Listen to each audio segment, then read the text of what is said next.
Le Galway rís agus modulation athbhreithniú atá siúl ó híh cúrsaí iompair.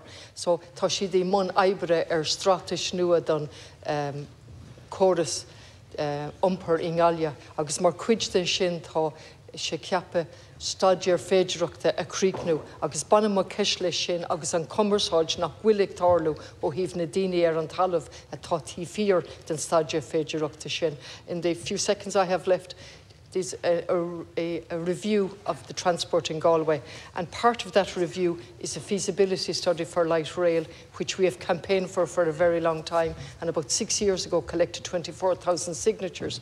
Now, while it's good news that that's going to happen, it's not clear at all what consultation has taken place on the ground, particularly with GLUS, the organisation that has pushed for this for a very long time. There was a meeting in June and no further meetings.